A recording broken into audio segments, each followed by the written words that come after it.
రెండు రాష్ట్రాల సీఎంలు భేటీ అవుతున్న దృష్ట్యా ఇద్దరి మధ్య నలుగుతున్న ఆస్తుల పంచాయతీ కొలిక్కి వస్తుందా అన్న చర్చ సర్వత్రా సాగుతోంది. ఇక రెండు రాష్ట్రాల మధ్య నలుగుతున్న వేల కోట్ల ఆస్తుల పంచాయతీకి ఇప్పుడైనా పరిష్కారం దొరుకుతుందా అన్న వ్యాఖ్యలు సర్వత్రా వినిపిస్తున్నాయి.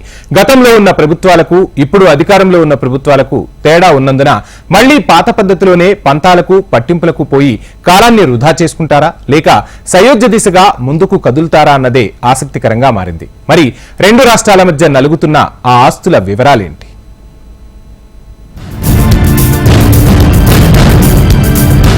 ఆంధ్ర తెలంగాణ కలిసి ఉన్నప్పుడు కష్ట సుఖాలైనా అభివృద్ధి కార్యక్రమాలైనా అన్ని కలివిడిగానే జరిగాయి. అన్ని ఉమ్మడి ఖాతాలోనే వెళ్లిపోయాయి. కానీ 2014లో రాష్ట్ర విభజన జరిగిన తర్వాత కాపురాలు వేరయ్యాయి, ఖాతాలు వేరయ్యాయి. ప్రాంతీయ ప్రయోజనాల ప్రాధాన్యతలో మార్పులు చోటు చేసుకున్నాయి. దీంతో అభివృద్ధి రేసులో పోటీ పడక తప్పని పరిస్థితి తలెత్తింది. ఫలితంగా నిధుల సమీకరణ, నిధుల సద్వినియోగం వంటి అంశాలకు ప్రాధాన్యత ఏర్పడింది. తనకు రావాల్సిందేదో తేల్చుకుంటే మరింత ఫోకస్డ్ గా వర్క్ చేయొచ్చనే ఆలోచన రెండు రాష్ట్రాల్లోనూ బయలుదేరింది. అదంతా మంచికే అయినా అభివృద్ధి పరుగు పందెంలో పట్టువిడుపులు కూడా పాటించాలన్న ఆలోచన మాత్రం కొరవడింది. ఫలితంగా రెండు రాష్ట్రాల మధ్య 10 ఏళ్లుగా ఆస్తుల పంపకాల అంశం కొలిక్కి రాకుండా మిగిలిపోయింది.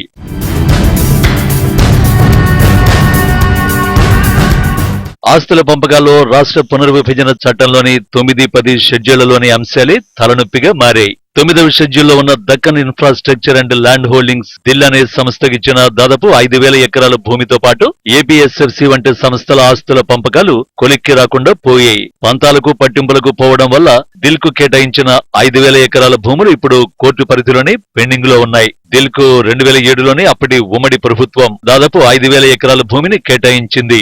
ఆ భూములు మెదక్, నల్గొండ, మహబూబ్ నగర్ జిల్లాల్లో ఉన్నాయి. అయితే ఏళ్లు గడుస్తున్న దిల్ సంస్థ ఆ భూములను ఉపయోగించుకోలేదు. ఎలాంటి ఉత్పత్తులు గాని సేవలు గాని ప్రారంభించలేదు.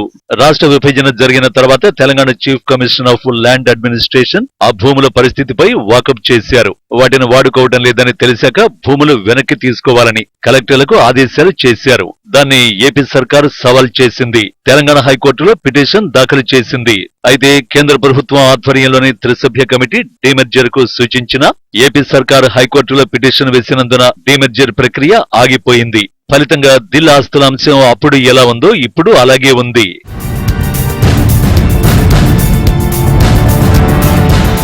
ఇక AP state finance corporation the మరో రకమైన కథ.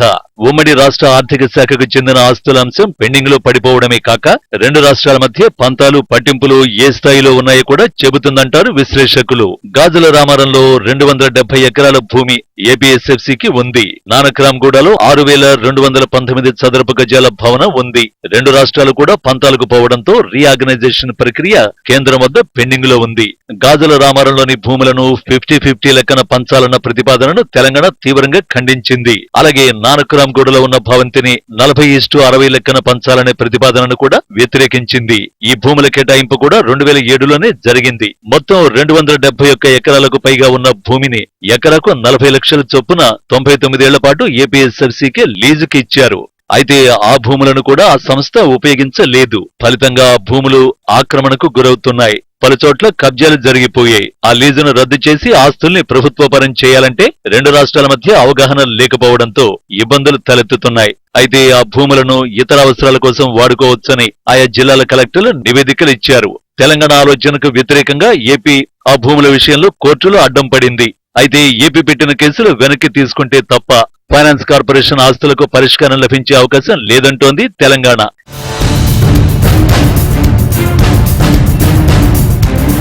ఇక AP mineral development corporation APMDC Khairatabad లో అద్దె ఇంట్లో ఆపరేషన్స్ చేస్తోంది. అమీర్పేటలో 12,602 చదరపు అడుగుల భవనం ఉంది. అది హెడ్ క్వార్టర్ కాకపోయినా వివాదం నడుస్తోంది. దాన్ని పంచాలని ఎంహెచ్ఏ త్రిసభ్య కమిటీ చెబుతుండగా తెలంగాణ అభ్యంతరం చెబుతోంది. దీంతో ఎక్స్పర్ట్స్ కమిటీ ఎటు చెప్పకుండా ఉండిపోయింది. 2020లో ఏపీఎండిసి హైకోర్టులో రిట్ పిటిషన్ దాఖలు చేసింది. ఆస్తులు పంచాలని హైకోర్టు డైరెక్షన్ ఇవ్వడంతో దానికి వ్యతిరేకంగా సుప్రీంకోర్టులో తెలంగాణ ప్రభుత్వం స్పెషల్ లీవ్ పిటిషన్ దాఖలు చేసింది. అందువల్ల ఈ అంశం కూడా పరిష్కారానికి నోచుకోకుండా పెండింగ్ లోనే ఉండిపోయింది. సుప్రీంకోర్టు చేత అన్ని కేసులు డిస్పోజ్ అయ్యాకే ఈ విషయం తేల్చాలంటోంది తెలంగాణ.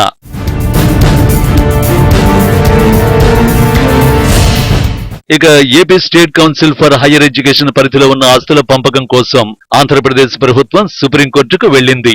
ఏపీ తెలంగాణ 58:42 నిష్పత్తిలో పంచుకోవాలని సుప్రీంకోర్టు అభిప్రాయపడింది. అలా కుదరని పక్షంలో కేంద్రం బాధ్యత తీసుకోవాలని, సమస్యకు ముగింపు పలకాలని సూచించింది. ఈ దశలోనే కేంద్రం త్రిసభ్య కమిటీని వేసింది. 2 రాష్ట్రాల నుంచి 2 రాష్ట్ర స్థాయి ఉన్నతాధికారులు, కేంద్రం నుంచి 1 ఉన్నతాధికారితో కలిసి కమిటీని ఏర్పాటు చేశారు. చరాస్తులను లొకేషన్ బేస్డ్ గా పంచాలని పునర్విభజన చట్టం సెక్షన్ 48(4)లో ఉంది. సెక్షన్ 49 ప్రకారం క్యాష్ డిపాజిట్లు, బ్యాంక్ బ్యాలెన్సుల్ని జనాభా రేషియోలో పంచుకోవాలని సూచించింది. దీనికి తెలంగాణ ఓకే చెప్పింది.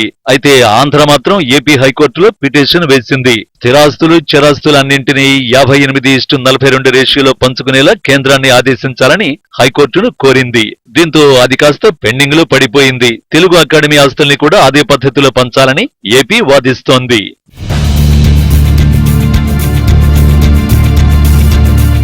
మరోవైపు పునర్విభజన చట్టంలో ఎక్కడా పేర్కొనని ఆస్తుల్ని కూడా పంచాలని ఏపీ ఓ కొత్త జాబితా ప్రిపేర్ చేసింది. ఆ జాబితాలో 32 సంస్థల్ని ఆంధ్ర సర్కారు పేర్కొంది. వాటిల్లో కొన్ని పంచడానికి వీల్లేనివి, మరికొన్ని అస్సలు ఉపయోగంలో లేనివి, మరికొన్ని ఏపీఆర్ చట్టంలోనే 7వ షెడ్యూల్లో చేర్చినవిగా ఉన్నాయి. అందువల్ల సెక్షన్ 47, 48, 49 ప్రకారం కేంద్ర హోంశాఖ అధ్యయనం చేసి ఏం చేస్తే బాగుంటుందో చెప్పాలని తెలంగాణ పలుమార్లు ఢిల్లీ దృష్టికి తీసుకువెళ్లింది. ఇప్పటికే పట్టమంటే కప్పకు కోపం, విడవమంటే పాముకు కోపం అన్న అవస్థలు కొట్టుమిట్టాడుతున్న కేంద్రం ఈ విషయంలోనూ యథాప్రకారం తేల్చకుండానే పెండింగ్ లో పెట్టేసింది.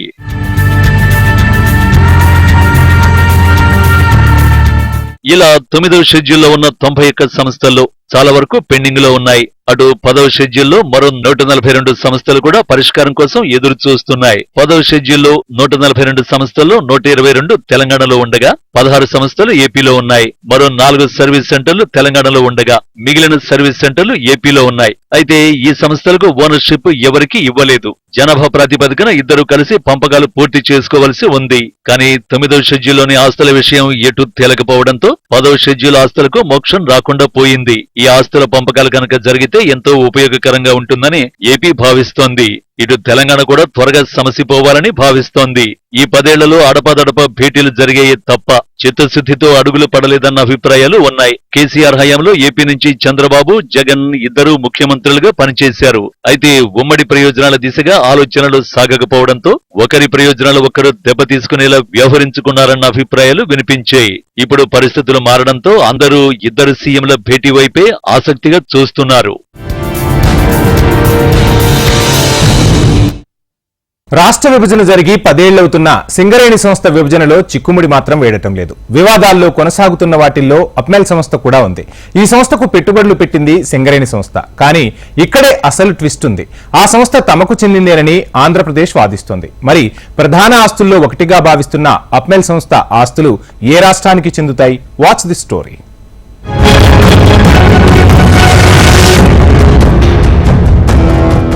తెలంగాణ రాష్ట్ర విభజన జరిగి 10 ఏళ్లవుతున్నా విభజన సమస్యలు మిగిలే ఉన్నాయి. అందులో ఒకటే విజయవాడ కొండపల్లిలో సుమారు 209 ఎకరాల విస్తీర్ణంలో ఉన్న ఆప్మెల్ ఏపీహెచ్ఎంఈఎల్ సంస్థ.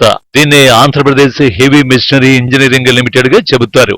ఇందులో సింగరేణి సంస్థకు 81.54% వాటా ఉంది. 1998-99 ప్రాంతంలో ఆప్మెల్ సంస్థ తీవ్ర నష్టాలు కూరుకుపోయింది. దాన్ని నడపడం కూడా కష్టంగా మారింది. దీంతో అప్పటి ఉమ్మడి ఏపీ సర్కార్ సింగరేణి సంస్థ ద్వారా 81.54% వాటాలు కొనుగోలు చేయించింది. దీంతో సింగరేణికి ఆప్మెల్ మీద హక్కులు దఖలుపడ్డాయి. ఆప్మెల్ సింగరేణికి అనుబంధ సంస్థగా ఆవిర్భవించింది. ఇందులో మిగతా భాగస్వాములుగా 5.79% వాటాతో ఏపీ ఇండస్ట్రియల్ డెవలప్మెంట్ కార్పొరేషన్, ఆనాటి ఏపీ సర్కార్ 0.86% వాటా, అలాగే 11.81%తో పబ్లిక్ వాటాలు కలిగి ఉన్నారు. మొత్తం మీద 209 ఎకరాల్లో విజయవాడలో విస్తరించిన ఈ సంస్థ భూముల విలువ 2,000 కోట్లకు పైగానే ఉంది. అయితే ఈ సంస్థ విజయవాడలో ఉంది కాబట్టి తమకు చెందుతుందని ఆంధ్ర ప్రభుత్వ అధికారులు మొదటి నుంచి వాదిస్తున్నారు. కానీ ఆప్మెల్ సంస్థ యజమాని సింగరేణి అని, ఆ సంస్థ పెట్టుబడులు ఉన్న ఆప్మెల్ కూడా తెలంగాణకే చెందుతుందని తెలంగాణ ప్రభుత్వం వాదిస్తోంది.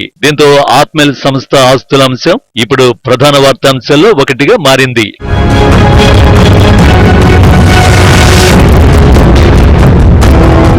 ఇప్పటికీ ఆపిల్ సింగరేణి అనుబంధ సంస్థగానే వ్యవహరిస్తూ ఉండడం విశేషం. 2017లో ఆపిల్ ఆస్తుల వాటా తేల్చే ప్రక్రియ మొదలైనప్పుడు 86,903 ఈక్విటీ షేర్లను ఏపీకి, 62,107 ఈక్విటీ షేర్లను తెలంగాణకు కేటాయిస్తూ ఆ సంస్థ మేనేజింగ్ డైరెక్టర్ అప్పట్లో నిర్ణయించారు. అయితే ఏపీ విభజన చట్టంలో పేర్కొన్న నిబంధనలకు విరుద్ధంగా కేంద్రం ఆధ్వర్యంలోని త్రిసభ్య కమిటీ ఆపిల్ లో ఏపీకి బదలాయించాలని రికమెండ్ చేసింది. దీన్ని అప్పట్లో తెలంగాణ తీవ్ర స్థాయిలో విభేదించింది. అటు ఆప్మెల్ సింగరేణి అనుబంధ సంస్థగానే కొనసాగుతోంది. సంస్థ ఆస్తుల విలువ సుమారు 700 కోట్లుగా ఉంటుంది అంటున్నారు అధికారులు. కంపెనీలో సింగరేణి వాటా 81.54% ఉండగా సింగరేణిలో తెలంగాణ రాష్ట్రానికి 51% వాటా ఉంది. అదే సమయంలో సింగరేణిలో భారత ప్రభుత్వ వాటా 49%గా ఉంది. ఆప్మెల్లో ఉన్న వాటాను కూడా అదే నిష్పత్తిలో పంచాలని తెలంగాణ ప్రభుత్వం ఏపీ ప్రభుత్వాన్ని గతంలోనే కోరింది. అయితే అటు ఏపీ పునర్విభజన చట్టం 2014 షెడ్యూల్ 12లో ఉన్న సింగరేణి సంస్థ తెలంగాణకి చెందుతుందని షీలాభిడి కమిటీ క్లారిటీ ఇచ్చింది. అయితే షీలాభిడి కమిటీ ఇచ్చిన సిఫారసులను పరిగణనలోకి తీసుకుంటే ఆప్మెల్ విజయవాడలో ఉన్నందున ఆ సంస్థ తమదేనంటూ ఏపీ ప్రభుత్వం సూత్రీకరిస్తూ వాదిస్తోంది.